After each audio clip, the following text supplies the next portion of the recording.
ابو اور نواجہ ابھی میاں بیوی نہیں بنے اور فریدہ بھی اما جی سے قاضی نہیں۔ میں تمہاری وضاحت سے اتفاق کرتا ہوں، میں نے اس کے جذبات کا احترام کرتے ہوئے کہا۔ تمہارا دعویٰ ہے کہ نواجہ نے ابو کو اغوا نہیں کیا، یہ تم صرف اس کی دوستی میں کہہ رہے ہو یا تمہارے پاس اس بات کا کوئی ٹھوس ثبوت بھی ہے؟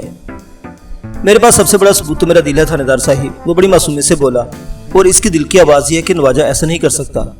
میں نے بخار میں تپے ہوئے شخص سے زیادہ ذرا مناسب نہ سمجھی اور ٹھہرے ہوئے لہجے میں پوچھا، وہاں کل صبح سے ابو غائب ہے اور یہاں نواجہ کہیں نظر نہیں آ رہا، تم اس سلسلے میں کیا کہتے ہو حنیفو؟ جناب میں کیا کہوں؟ وہ بیچارگی سے بولا، میری تو سمجھ میں کچھ نہیں آ رہا۔ جب سوموار کی صبح نواجہ یہاں نہیں پہنچا تو اس کے بارے میں تشویش نہیں ہوئی؟ میں نے کوریدنے والے انداز میں پوچھا۔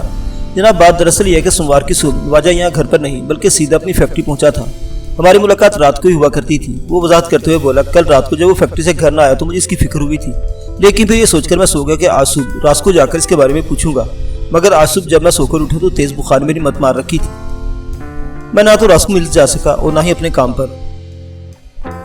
اس کا مطلب ہے تمہیں کچھ اندازہ نہیں کہ نواجہ کہاں غائب ہے؟ بالکل نہیں تھاندار صاحب، وہ افسوسناک انداز میں گردن ہلاتے ہوئے بولا۔ ایک فوری خیال کے تحت میں نے اس سے پوچھا، حنیفو تمہارا تعلق بھی تو وزیر آباد سے ہے نا؟ جی ہاں، اس نے اس بات میں جواب دے اس والے نظر سے مجھے دیکھنے لگا۔ میں نے اس کی نظر کی تسکین کی خاطر کہا، حنیفو ابو کی ماں فریدہ نواجہ کو پسند نہیں کرتی تھی اور ابو کی شادی اپنے بھانجے طفیل سے کرنا چاہتی تھی جو وزیر آباد کی چاقو چھریاں بنانے والی کسی فیکٹری میں کام کرتا ہے۔ کیا تم طفیل یا اس کے گھر والوں کے بارے میں کچھ جانتے ہو؟ نہیں جناب، وہ نفی میں گردن ہلاتے ہوئے بولا، مجھے یقین ہے کہ فریدہ نے اس سلسلے میں جھوٹ بولا ہے، اس کی کوئی بہن یا بھانجا وزیر آباد میں نہیں رہتا۔ اچھا، میں نے دلچسپی لیتے ہوئے پوچھا، یہ بات تم اتنے وثوق سے کیسے کہہ سکتے ہو؟ جناب میں نے کئی بار نواجہ سے کہا ہے کہ وہ فریدہ سے اپنی بہن کا ایڈریس پوچھ کر آئے۔ وہ وضاحت کرتے ہوئے بولا، اس نے ایک دو مرتبہ فریدہ سے اس سلسلے میں بات بھی کی، لیکن اس نے اپنی بہن یا بھانجی کے بارے میں مزید معلومات فراہم کرنے سے انکار کر دیا۔ میں نے اپنی دلچسپی کو برقرار رکھتے ہوئے پوچھا، تم ان لوگوں کو ایڈریس منگوا کر کیا کرنے کا ارادہ رکھتے تھے؟ ایک تو میں وزیر آباد جا کر یہ تصدیق کرنا چاہتا تھا کہ فریدہ اپنے رشتہ داروں کے حوالے سے سچ بول رہی ہے یا جھوٹ، یہ کام میں بہت آسانی سے کر سکتا تھا۔ وہ وضاحت کرتے ہوئے بولا، اور دوسرے کیا؟ اس نے جملہ ادھورا چھوڑا تو میں نے فوراً پوچھ لیا، جناب میں دراصل طفیل سے مل کر اسے بتانا چاہتا تھا کہ وہ ابو کا خیال اپنے دل سے نکال دے۔ ابو نواجہ سے محبت کرتی ہے اور وہ ابو کے ساتھ کبھی خوشی نہیں رہ سکے گا۔ اگر اس کام کے لیے مجھے طفیل کی ٹھوڑی کو بھی ہاتھ لگانا پڑتا یا اس کے پاؤں بھی چھونا پڑتے تو میں ضرور کرتا۔ حنیفو کی باتوں سے سچی دوستی کی خوشبو پھوٹتی تھی۔ میں نے اس کی طبیعت کو مد نظر رکھتے ہوئے دو چار سوالات کے بعد فارغ کر دیا اور اٹھ کر کھڑا ہو گیا۔ اگلے لمحے ایک سنسنی خیز انکشاف ہوا۔ میں جیسے اٹھ کر کھڑا ہوا سامنے کی دیوار پر لگے فلم کے ایک پوسٹر پر نظر پڑی تو میں چونک اٹھا۔ اس پوسٹر میں یوسف خان، نغمہ اور ادیب کے چہرے نظر آ رہے تھے، لیکن ہر چہرے کے نیچے پین کی مدد سے ایک نام لکھا ہوا تھا، اس ترتیب کے ساتھ کہ یوسف خان کے نیچے نواز، نغمہ کے نیچے آبدہ اور ادیب کے نیچے نواب۔ یہ کیا ہے حنیفو؟ میں نے پوسٹر کی طرف اشارہ کرتے ہوئے سسراتے ہوئے لہجے میں پوچھا۔ جناب یہ نام نواجہ نے لکھے ہیں، اس نے بتایا کیوں؟ اس کا مطلب کیا ہے؟ تھاندار صاحب یہ فلم میں نے اور نواجہ نے ایک ساتھ دیکھی تھی، وہ وضاحت کرتے ہوئے بولا۔ اس فلم میں یوسف خان اور نغمہ ایک دوسرے سے بہت محبت کرتے ہیں، لیکن ادیب ویلن کا کردار ادا کرتے ہوئے نغمہ کی ماں کو اپنی مٹھی میں لے لیتا ہے، لہٰذا نغمہ کی ماں یوسف خان سے نفرت کرنے لگتی ہے۔ لیکن میں نے اس کی بات کو مکمل کرنے سے پہلے لقمہ دیا۔ نواجہ نے ادیب کی تصویر کے نیچے نواب کیوں لکھا ہے؟ جناب نواجہ کی زندگی میں یہ نواب بھی ادیب والا کردار ادا کر رہا ہے، وہ سمجھانے والے انداز میں بولا۔ ابو نے نواجہ کو بتایا تھا کہ فریدہ پوری طرح نواب کی مٹھی میں ہے، اس لیے وہ نواجہ سے نفرت کرتی ہے۔ میرے پورے وجود میں ایک جیسا کرنٹ سا دوڑ گیا۔ میں نے اس طرح لہجے میں دریافت کیا، کہیں یہ وہی نواب تو نہیں جس کی حافظ آباد کی سبزی منڈی میں فروٹ اور سبزی کی اڑد کی دکان ہے؟ جی ہاں بالکل۔ میں ایک مرتبہ پھر آسے بی بی کے گھر میں بیٹھا ہوا تھا، وہ رات کا وقت اور میں گجرانوالہ سے تھوڑی دیر پہلے ہی واپس آیا تھا۔ کانسٹیبل حسین شاہ کو تھانے میں چھوڑ کر میں چپکے سے آسے کے گھر آ گیا تھا۔ فریدہ کو قطعاً اس بات کی خبر نہیں تھی کہ میں اس وقت اس کے پڑوس میں موجود ہوں۔ حنیفو کی انکشاف نے میرے رگوں پہ میں ایک سنسنی سی دوڑا دی تھی۔ میں نے نہایت ہی مختصر الفاظ میں سے تازہ ترین صورتحال سے آگاہ کی اور پوچھا، یہ سب کیا ہے آسیہ بی بی؟ یہ تو جناب آپ فریدہ سے پوچھے، وہ جلے کٹے انداز میں بولی، جو نواب کو اپنے گھر میں گھسائے رکھتی ہے۔ تو اس کا مطلب نواب علی کا فریدہ کے گھر میں اکثر آنا جانا رہتا ہے؟ میں نے پرسوچ انداز میں کہا، وہ تو جناب اس وقت بھی فریدہ کے گھر میں موجود ہے۔ میں آسے کی انکشاف پر چونک اٹھا اور پوچھا، کیا واقعی؟ اگر میری بات کا یقین نہ آ رہا ہو تو جا کر خود دیکھ لیں، وہ سادگی سے بولی۔ میں نے گمبھیر انداز میں کہا، نواجہ نے ویلن کے نیچے اگر نواب کا نام لکھا تھا تو اس سے یہ ثابت ہوتا ہے کہ وہ نواب کو اپنا رقیب سمجھتا تھا۔ جناب آپ کی بات میری سمجھ میں نہیں آ سکی، وہ الجھن زدہ لہجے میں بولی۔ میرے خیال میں تو نواب فریدہ کے لیے یہاں آتا ہے، ان دونوں میں کافی عرصے سے چکر چل رہا ہے۔ جب سے فریدہ کا گھر والا محتاج ہوا ہے، نواب نے اس کی گھر کی راہ دیکھ لی ہے، وہ کسی نہ کسی بہانے دوسرے تیسرے دن یہاں ضرور آتا ہے اور کئی گھنٹے گھر کے اندر گزار کر جاتا ہے۔ آپ نے فریدہ کو تو دیکھا ہی ہے، جوان بیٹی کی ماں ہے لیکن خود بھی جوان ہی نظر آتی ہے، اوپر سے اللہ نے شکل و صورت بھی اچھی دی ہے، کم وقت 48 سال کی ہو گئی ہے مگر 35 سے زیادہ کی نہیں لگتی۔ وہ لمحے بھر کے توقف ہوئی، پھر تھکی ہوئی سانس خارج کرتے ہوئے بولی، جن عورتوں کے خصم ناکارہ ہو جائیں، وہ نکسک سے بھی اچھی ہوں تو ان پر زمانے بھر کے مردوں کی نظریں لگ جاتی ہیں۔ نواب کے پاس بڑا مضبوط بہانہ بھی ہے کہ 3 سال پہلے تک فریدہ کا شوہر اس کی دکان پر ملازم تھا، وہ مالی امداد کی آڑ میں بڑی آسانی سے اس کے گھر میں آتا جاتا ہے۔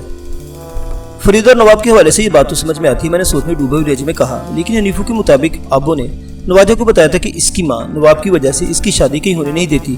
اس سے تو یہی ظاہر ہوتا ہے کہ نواب یہاں ابو کے چکر میں آتا ہے۔ وہ فریدہ کے ساتھ رپورٹ درج کرانے تھانے بھی آیا تھا اور ابو کی گمشدگی سے خاصا پریشان نظر آتا تھا۔ یہ ایک نئی بات سامنے آ رہی ہے تھانے دار صاحب، وہ بوجھل لہجے میں بولی، فریدہ اور ابو تو جائیں جہنم میں، آپ کسی طرح فوراً میرے بیٹے کو تلاش کر دیں، پتہ نہیں وہ جھلا کہاں چلا گیا ہے۔ یہ جھلا جہاں بھی گیا میں بہت جلد اسے ڈھونڈ نکالوں گا، میں نے بڑے مضبوط الفاظ میں تسلی دی اور کہا، ابو اور نواجہ جس پراسرار انداز میں اچانک غائب ہوئے ہیں، اس سے تو یہی اندازہ ہوتا ہے کہ تمہارے بیٹے نے شاید ہمت کر ہی لی ہے۔ آپ کا مطلب ہے نواجہ نے ابو کو اغوا کیا ہے؟ وہ بھی یقینی سے مجھے دیکھنے لگی۔ میں نے دو ٹوک الفاظ میں کہا، نواجہ نے ابو کو اغوا کیا ہے یا وہ اپنی مرضی سے اس کے ساتھ گئی ہے، لیکن اس حوالے سے سوچا جا سکتا ہے کہ وہ دونوں ایک ساتھ کہیں غائب ہوئے ہیں۔ بہرحال میں تھوڑا توقف کیا، پھر ایک سانس خارج کرنے کے بعد اپنی بات مکمل کرتے ہوئے کہا، میں کل صبح 2-3 تحقیقاتی ٹیمیں ترتیب دے کر آس پاس کے علاقوں میں دوڑاتا ہوں، انشاءاللہ 1-2 دن میں نواجہ کا سراغ مل جائے گا۔ کیا تمہارے پاس نواجہ کی کوئی تصویر رکھی ہوئی ہے؟ جی ہاں، ایک فوٹو ہے میرے پاس، وہ جلدی سے بولی، آپ کو دکھاؤں؟ جی ضرور، فوراً، میں نے ٹھہرے ہوئے لہجے میں کہا۔ تھوڑی دیر میں وہ گھر کے اندرونی حصے سے مذکورہ فوٹو نکال لائے اور دیکھ کر مجھے حیرت کا جھٹکا لگا کہ اس فوٹو میں نواجہ کے ساتھ ایک لڑکی بھی موجود تھی، وہ دونوں کا پورٹریٹ تھا۔ میں نے آصف سے پوچھا، یہ لڑکی کون ہے؟ آبو، اس نے انکشاف انگیز لہجے میں کہا، اس کا مطلب ہے نواجہ اپنے کسی بھی معاملے کو تم سے چھپاتا نہیں۔ میں نے سرسراتے ہوئے لہجے میں کہا، اور اس فوٹو سے یہ بھی ثابت ہوتا ہے کہ دونوں ایک دوسرے کو چاہتے ہیں، جبھی آبو اس کے ساتھ تصویر بنانے فوٹوگرافر کے پاس گئی ہوگی۔ جی حقیقت تو یہی ہے، وہ بڑے مضبوط لہجے میں بولی۔ اگر یہ بات فریدہ کی سمجھ میں نہیں آتی تو اس میں کیا کر سکتی ہوں؟ تمہیں کچھ بھی کرنے کی ضرورت نہیں آصف بی بی، میں نے حوصلہ بڑھانے والے انداز میں کہا، اب جو بھی کرنا ہے میں خود ہی کر لوں گا۔ وہ بڑی فکر مندی سے بولی، تھانے دار صاحب، میرا دل بہت ڈر رہا ہے۔ تمہیں کس بات سے ڈر لگ رہا ہے؟ میں نے گہری سنجیدگی سے پوچھا، کہیں اس بدبخت نواب نے تو میرے نواجہ کو غائب نہیں کر دیا؟ وہ سراسیمہ لہجے میں بولی، اس بات کا امکانات کو نظر انداز نہیں کیا جا سکتا۔ میں نے صافگوئی کا مظاہرہ کرتے ہوئے کہا، اگر یہ بات سچ ہے کہ نواب ابو کے لیے گھر کے چکر لگاتا ہے تو وہ نواجہ کو اپنے راستے کا کانٹا سمجھتے ہوئے کہیں غائب کروا سکتا ہے، لیکن دیکھنے کی بات یہ کہ نواجہ کے ساتھ ہی بھی ابو بھی غائب ہے اور فریدہ کے علاوہ نواب علی بھی اس کی گمشدگی کے لیے بہت پریشان ہے۔ آسیہ، یہ معاملہ خاصا الجھا ہوا ہے۔ اور یہ بھی تو ہو سکتا ہے جی، آسیہ نے بڑے پتے کی بات کی، کہ یہ دونوں کی ملی بھگت ہو۔ کن دونوں کی؟ میں نے اضطراری انداز میں پوچھا، اور کیا ملی بھگت؟ میں فریدہ اور نواب کی بات کر رہی ہوں جی، وہ وضاحت کرتے ہوئے بولی۔ یہ بھی تو ممکن ہے فریدہ نے چپ چاپ ابو کو نواب کے حوالے کر دیا ہو اور نواب نے نواجہ کو غائب کر کے ثابت کرنے کی کوشش کی ہو کہ نواجہ نے ابو کو اغوا کر لیا ہے۔ میں تمہارے خیال کو اکثر نظر انداز تو نہیں کر سکتا آسیہ بی بی، میں نے ٹھہرے ہوئے لہجے میں کہا، لیکن میری یہ ذاتی رائے ہے کہ فریدہ ابو کی گمشدگی کے کھیل میں شامل نہیں۔ میں نے اس کی آنکھوں میں بے چینی اور پریشانی دیکھی ہے جو اس ماں کا خاصہ ہے جس کی جوان بیٹی اچانک گم ہو گئی ہو۔ جو بھی ہے جی، وہ دکھی لہجے میں بولی، مجھے کسی سے کچھ لینا دینا نہیں۔ آپ میرے نواجہ کو ڈھونڈ کر مجھ تک پہنچا دیں تو آپ کا یہ احسان میں زندگی بھر نہیں بھولوں گی، تم فکر نہ کرو۔ میں نے تسلی آمیز لہجے میں کہا، میں بہت جلد تمہارے بیٹے کو تلاش کر لوں گا۔ بہت بہت شکریہ جی، وہ دعائیہ انداز میں بولی، اللہ پاک آپ کو صحت دے اور عمر دراز کرے، آمین۔ میں نے بے ساختہ کہا اور پھر پوچھا، آصف بی بی، یہ تو بتاؤ کہ کیا نواب علی شادی شدہ ہے؟ جی ہاں، اس بات میں گردن نہیں رہی، اس کے 3 بچے بھی ہیں اور تینوں ہی جوان جہان ہیں۔ بڑی لڑکی نازیہ 18 سال کی ہے، اس سے چھوٹی فوزیہ کی عمر 17 سال ہے اور سب سے چھوٹے بیٹے عمران کی عمر 15 سال ہے۔ نواب کی لگ بھگ 20 سال پہلے شادی ہوئی تھی، وہ اپنی بیوی دلشاد سے 10-12 سال چھوٹا ہے۔ دلشاد اس وقت 7 کے پیٹے میں ہوگی۔ واہ بھائی آصف بی بی، میں نے تعریفی نظر اس کی طرف دیکھتے ہوئے کہا، تمہیں تو نواب کے بارے میں بڑی معلومات ہے۔ یہ کوئی خاص بات نہیں جی، وہ سادگی سے بولی، معلومات تو رکھنا پڑتی ہے، آخر کو محلے داری ہے۔ کیا نواب کی بیوی کو اس بات کی خبر ہے کہ وہ فریدہ کے گھر میں کوئی چکر چلا رہا ہے؟ میں نے تیز لہجے میں پوچھا۔ نواب کو یہاں آنے جانے کا تو شاعری سے پتہ ہے، وہ معتدل انداز میں بولی، مگر مجھے یقین ہے کہ نواب کی چکر بازیوں کی کہانی ابھی تک دلشاد بانو تک نہیں پہنچی۔ تمہیں یہ یقین کس بنا پر ہے جناب؟ نواب اس میں جو کچھ بھی ہے وہ دلشاد بانو کی وجہ سے ہے، وضاحت کرتے ہوئے بولی۔ یہ جو سبزی منڈی میں آڑت کا کاروبار ہے نا، یہ پہلے دلشاد کے باپ حکمت خان کو ہوا کرتا تھا۔ اسے دکان کا نام خان فروٹ سے شروع ہوتا ہے۔ حکمت خان کی ایک ہی بیٹی تھی دلشاد بانو۔ نواب نے دولت کے لالچ میں خود سے 12 سال بڑی عمر کی دلشاد بانو سے شادی کی تھی۔ پھر اس کے منصوبے کے عین مطابق حکمت خان کے انتقال کے بعد سب کچھ نواب کے ہاتھ میں آ گیا۔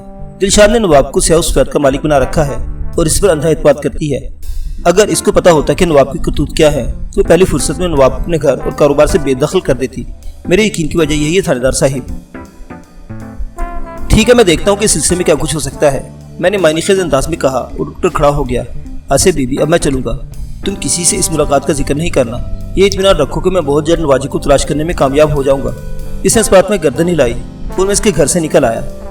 اصولی اور منطقی طور پر مجھے فریدہ کے گھر میں جھانک کر ہی دیکھنا چاہیے تھا کہ نواب اس وقت وہاں کیا کر رہا ہے، لیکن میں نے دانستہ ادھر کا رخ نہیں کیا۔ نواب کو گھیرنے اور چیک کرنے کے لیے میرے ذہن میں ایک اور منصوبہ ترتیب پا رہا تھا۔ آصف بی بی نے مجھے جو فوٹو فراہم کیا تھا، اس کے پیچھے حافظ آباد کے مین بازار کے ایک فوٹوگرافر کی مہر لگی ہوئی تھی۔ میں نے اگلے روز مذکورہ فوٹوگرافر سے اس فوٹو کی 3-4 کاپیاں مزید تیار کروا لی اور 2 افراد پر مشتمل 4 متلاشی ٹیمیں تشکیل دے کر انہیں آبو اور نواجہ کو ڈھونڈنے کے لیے حافظ آباد اور گجرانوالہ کے مختلف علاقوں کی جانب روانہ کر دیا۔ وہ لوگ بس سٹینڈ، تانگا سٹینڈ اور مختلف کھانے پینے کے مقامات پر جا کر آبو اور نواجہ کے بارے میں استفسار کرتے۔ گجرانوالہ کی سمجھ جانے والی ٹیم کو میں نے ایک دستی رکا بھی تھما دیا تھا جو تھانہ صدر کے انچارج کے نام تھا۔ اس رکے میں نے امتیاز گوندل سے اپیل کی تھی کہ وہ میری بھیجی ہوئی ٹیم کے ساتھ مکمل تعاون کرے۔ ویسے ایک بات ہے کہ میں نے اس تمام تر صورتحال میں اس امکانوں کے ایک لمحے کے لیے اپنے ذہن سے محو نہیں ہونے دیا تھا کہ عین ممکن ہے نواجہ اپنے ساتھ آبو کو کہیں بھگا کر لے گیا ہو۔ کوئی 12 بجے کے قریب میں نے ایسے ہی فاضل کو اپنے کمرے میں بلایا اور ضرور ہدایات دینے لگا۔ فاضل میرے لیے انتہائی بھروسے کا آدمی تھا اور میں اس سے آبو نواجہ کے کھیل پر کھل کر بات کر سکتا تھا۔ وہ میری کارگزاری سے پوری طرح آگاہ تھا۔ میرے سامنے بیٹھ چکا تو میں نے کہا، فاضل، تم ابھی میرے ساتھ فریدہ کے گھر کی طرف چلو گے، میں تھوڑا پیچھے رک جاؤں گا اور تم فریدہ سے جا کر کہو گے کہ میں نے ایک ضروری کام کے لیے ایک ضروری بات کے تھانے بلایا ہے، تم اسے اپنے ساتھ تھانے لے آؤ گے، ٹھیک ہے؟ جی ٹھیک ہے۔ اس بات میں گردن ڈیڑھ پوچھا ملک صاحب، اگر اس وقت نواب علی بھی فریدہ کے گھر میں ہوا تو اس کا کیا کرنا ہے؟ تم اسے بھی ساتھ لے آنا، میں نے گھری سنجیدگی سے کہا۔ جب تم انہیں یہ بتاؤ گے کہ میں نے آبو کا ایک سراغ پا لیا ہے تو وہ دونوں پہلی فرصت میں تمہارے ساتھ یہاں دوڑے چلے آئیں گے۔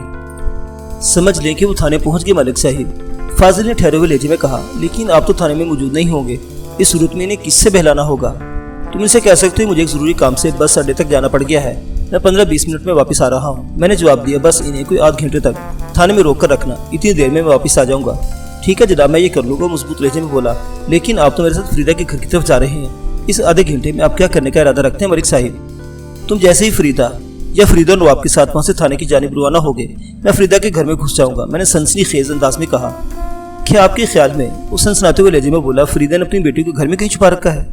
اس امکان کو نظر انداز تو نہیں کیا جا سکتا، میں نے زبانی لہجے میں کہا۔ اس دوران میں مجھے فریدہ کے گھر کی مکمل تلاشی کا موقع مل جائے گا اور لگے ہاتھوں میں اس کے اپاہج شوہر کا بھی انٹرویو کر لوں گا۔ انٹرویو والا آئیڈیا شاندار ہے، وہ زیر مسکراتے ہوئے بولا۔ آخر کو کوبا بھی اس کہانی کا ایک کردار ہے، اس کے خیالات اور تاثرات کو بھی منظر عام پر آنا چاہیے۔ تو پھر چلیں۔ میں نے سوال نظر سے ایسے ہی کی طرف دیکھا، جو حکم آپ کا ملک صاحب۔ آبو تو اپنے گھر میں کہیں نہیں تھی، تاہم یعقوب اور کوبا سے وہ مختصر ملاقات بڑی سود مند رہی۔ وہ معذور شخص اپنے سینے میں کرب اور اذیت کا ایک طوفان چھپا بیٹھا تھا۔ میری محبت بری قرید اس کے ضبط کے بند کھول دیے اور اسے اپنا دل وا کر دیا۔ اس ملاقات میں کوبا نے جو سنسنی خیز معلومات مجھ تک پہنچی، میں ان کا خلاصہ آپ کی خدمت میں پیش کرتا ہوں۔ اول تو یہ کہ اس پر فالج کا اٹیک نہیں ہوا تھا، اس میں فریدہ نواب نے مجھ سے غلط بیانی کی تھی۔ در حقیقت سبزی منڈی میں نواب کی دکان پر کام کروں 3 سال پہلے پیاز کی بھری ہوئی بوری پیٹ پر اٹھائے ہوئے اس کی ریڑھ کی ہڈی بڑی خطرناک گڑبڑ ہو گئی تھی، جو بعد ازاں اس کی مستقل معذوری کی شکل اختیار کر گئی۔ دو اس کی نظر یقیناً کمزور تھی، لیکن اتنی بھی نہیں جتنی وہ ظاہر کرتا تھا۔ وہ جانتے بوجھتے ہوئے اندھا بنا ہوا تھا اور اس اندھے پن کے طفیل گھر میں ہونے والی ہر سرگرمی کی اسے خبر رہتی تھی۔ اس بات میں بھی کسی شک و شبے کی گنجائش نہیں تھی کہ وہ فریدہ اور نواب کے معاملات سے بخوبی آگاہ تھا۔ اس نے اپنی معذوری اور مجبوری کے ہاتھوں یہ زہریلا گھونٹ پینے کا فیصلہ تو کر لیا تھا، لیکن اندر ہی اندر وہ روز مرتا روز جیتا تھا۔ اس کی غیرت تو بڑا جوش مارتی تھی، لیکن عملی طور پر کچھ بھی کرنے کے قابل نہیں تھا، لہٰذا اس کی بے بسی کا اندازہ لگایا جا سکتا تھا۔ یہ معاملہ تو جیسے جیسے چل رہا تھا، لیکن جب نواب نے فریدہ سے آگے بڑھ کر اس کی بیٹی پر بری نگاہ ڈالنی شروع کی تو اس کا دماغ جھنجھنا اٹھا۔ اپنے داستان کے حصے میں پہنچ کر اس کی آنکھوں سے آنسو کا سیلاب جاری ہو گیا۔ میں نے اس کے کندھوں کو تھپتھپاتے ہوئے کہا، یعقوب، کیا تمہیں یقین ہے کہ نواب آبو کو میری نظر سے دیکھ رہا ہے؟ میں اندھا نہیں ہوں جناب، وہ زخمی لہجے میں بولا۔ اس گھر میں جو ہو رہا ہے اور جو آگے ہونے والا ہے سب میری آنکھوں کے سامنے ہے، لیکن میں اپنے حالت کے ہاتھوں اس قدر بے بس اور لاچار ہو کر رہ گیا ہوں کہ کسی شے پر میرا اختیار نہیں رہا۔ مجھے تو یہاں تک بھی شک ہے کہ وہ سانس ہموار کرنے کے بعد توقف ہوا، پھر وثوق انداز میں اضافہ کرتے ہوئے بولا کہ آبو کی پرستار گمشدگی میں بھی اسی بدزاد نوابی کا ہاتھ ہے۔ اس کا سسر حکمت خان بہت نیک اور خدا ترس انسان تھا، یہ اس کی ضد ثابت ہو رہا ہے۔ موجودہ صورتحال میں وہ سچ سوچنے پر حق بجانب تھا۔ میں نے اس کی بات کی اختتام پر ٹھہرے ہوئے لہجے میں پوچھا، کوبا جی، تمہارا کیا خیال ہے ان حالات کی ذمہ دار شخص کو کوئی سزا تو ملنی چاہیے نا؟ اس نے چوک کر میری طرف دیکھا اور بولا، اب کے اشارہ نواب کی طرف ہے نا؟ بالکل، میں اسی مجرم شخص کی بات کر رہا ہوں۔ یہ بھی کوئی پوچھنے کی بات ہے جناب؟ وہ جوش بھرے انداز میں بولا۔ اگر آپ اس شیطان کے خلاف کوئی قانونی کارروائی کریں تو مجھے بڑی خوشی ہوگی اور آپ کا یہ احسان میں زندگی بھر یاد رکھوں گا۔ میں ضرور یہ کارروائی کروں گا، میں نے گہری سنجیدگی سے کہا، لیکن اس سلسلے میں تمہیں میرا ساتھ دینا ہوگا۔ میں ساتھ دوں گا، وہ عزم سے بولا۔ بتائیں کیا حکم ہے تھانے دار صاحب؟ میں جو کر سکتا ہوں، جس قابل رہ گیا ہوں ضرور کروں گا۔ تمہیں صرف دیانتداری سے زبان چلانا ہوگی، میں نے بدستور سنجیدہ انداز میں کہا، اور مجھے یقین ہے تم ایسا کر لو گے۔ میں زبان چلانے کا مطلب نہیں سمجھا، وہ الجھن نظر سے مجھے تکنے لگا۔ میں نے وضاحت کرتے ہوئے کہا، میں کس طرح گھیر گھار کر نواب کی بیوی کو تمہارے پاس لاؤں گا، اور تمہیں دلشاد بانو کو بتانا ہوگا کہ اس کا شوہر تمہارے گھر میں کون سا گھنونا کھیل کھیل رہا ہے۔ موقع گئی جناب، وہ فیصلہ کن انداز میں بولا۔ میں اس کام کے لیے تیار ہوں، تو پھر سمجھ لو کہ تمہاری اذیت کے دن ختم ہو گئے، میں نے مضبوط لہجے میں کہا۔ پھر پوچھا، نواب عموماً کس وقت تمہارے گھر میں آتا ہے؟ وہ سورج غروب ہونے کے بعد ادھر آتا ہے، اس نے جواب دیا، اور گھنٹہ 2 گھنٹہ گزارنے کے بعد رات کے اندھیرے میں واپس چلا جاتا ہے۔ پہلے تو ہفتے میں ایک آدھ بار آیا کرتا تھا، لیکن جب سے آب و گم ہوئے اس منوس نے ہمدردی جتانے کے بہانے روز ہی آنا شروع کر دیا ہے، اور کافی دیر کے بعد واپس جاتا ہے۔ بس تو پھر آج رات کو تم ذہنی طور پر تیار رہنا، میں نے حتمی لہجے میں کہا۔ جب نواب اور فریدہ اپنے معاملات میں مصروف ہوں گے تو میں دلشاد بانو کے ساتھ یہاں پہنچ جاؤں گا۔ تم میری آواز سنتے ہی اپنی بیوی کو برا بھلا کہنا شروع کر دینا۔ اس موقع پر تمہیں بآواز بلند اپنے دل کا غبار نکالنا ہے۔ تمہیں نہیں معلوم ہوگا کہ دلشاد بانو سب سن رہی ہے، لہٰذا تم کوئی کسر اٹھا نہیں رکھنا، باقی کے معاملات میں سنبھال لوں گا۔ آپ بے فکر ہو جائیں تھانے دار صاحب، وہ مستحکم لہجے میں بولا۔ آپ مجھے غبار نکالنے کا موقع فراہم کر رہے ہیں تو میں انشاءاللہ آپ کو مایوس نہیں کروں گا۔ میں بے فکر ہو کر اس کے گھر سے اٹھایا۔ معزز سامعین حضرات، کہانی ابھی جاری ہے۔